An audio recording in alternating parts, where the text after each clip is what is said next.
Assalamualaikum warahmatullahi wabarakatuh. Perkenalkan, nama saya Arina Auliatur Rahma dari Program Studi Ekonomi Syariah STAI Pelita Bangsa Angkatan 2020. Saya akan menjelaskan sedikit tentang kontribusi ekonomi syariah terhadap pembangunan ekonomi di Indonesia. Seperti yang kita ketahui, Indonesia masih menganut sistem ekonomi konvensional, yaitu sistem ekonomi yang mengarah ke barat-baratan.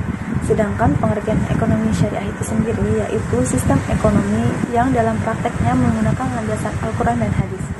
Ya, seperti yang kita ketahui, Indonesia adalah negara dengan jumlah penduduk terbesar keempat di dunia, dengan jumlah kurang lebih 260 penduduk. Lalu, bagaimana pemerintah dalam mengatasi perekonomian yang ada di Indonesia?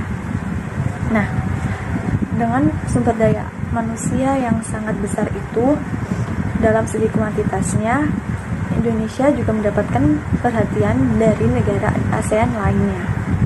Dalam persaingan yang cukup besar, saat ini Indonesia menduduki peringkat ke-16 dunia untuk ukuran ekonomi. Besar kecil ekonomi juga didukung oleh proporsi penduduk, usia produktif, dan pertumbuhan kelas menengah yang besar. Prospek positif bagi orang-orang Indonesia perekonomian juga didukung oleh membaiknya peringkat investasi Indonesia oleh dunia, lembaga pemeringkat, dan masuknya Indonesia dalam peringkat keempat calon tujuan berdasarkan laporan investasi dunia UNCTAD. Saat ini, negara-negara di Eropa dan Amerika juga sudah menganut sistem ekonomi syariah. Mengapa?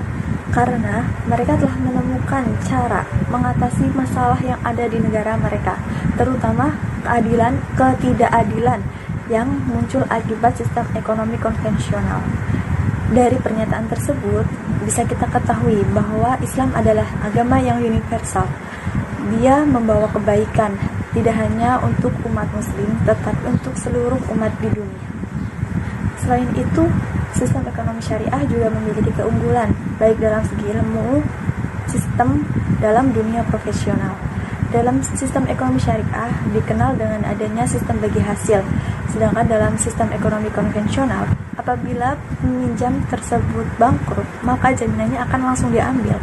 Tetapi dalam sistem ekonomi syariah terdapat masa penangguhan atau masa perpanjang.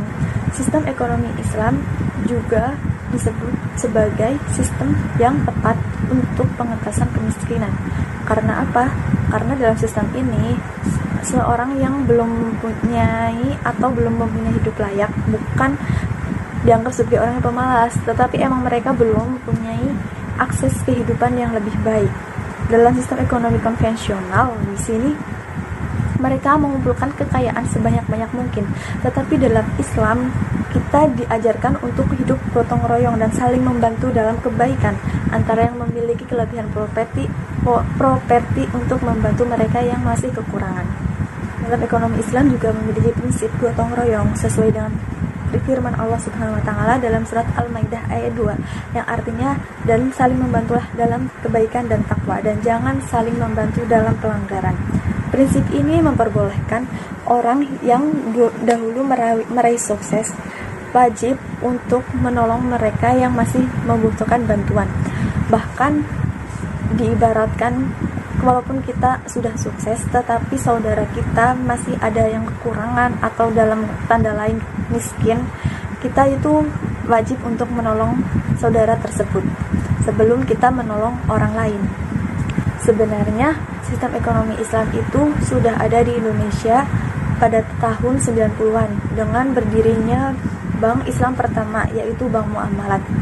Akan tetapi sampai saat ini Indonesia masih belum menerapkan sistem ekonomi Islam tersebut dalam kehidupan masyarakat, karena landasan hukum mengenai sistem ekonomi Islam di Indonesia masih sangat rendah. Dengan adanya zakat, wakaf, dan sebagainya, itu masih belum ada dalam undang-undang, sehingga masih sedikit masyarakat Indonesia yang mempercayai akan sistem ekonomi Islam tersebut.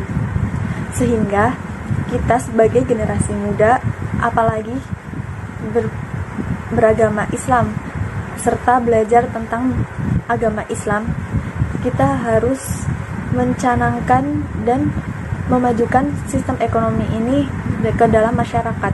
Pertama, kita mengajarkan sistem-sistem ini di lingkungan keluarga kita, lingkungan rumah kita, dan baru kita mensiarkannya ke orang lain yang lebih luas lagi, agar sistem ekonomi Islam ini bisa diterapkan di Indonesia untuk mengentaskan kemiskinan.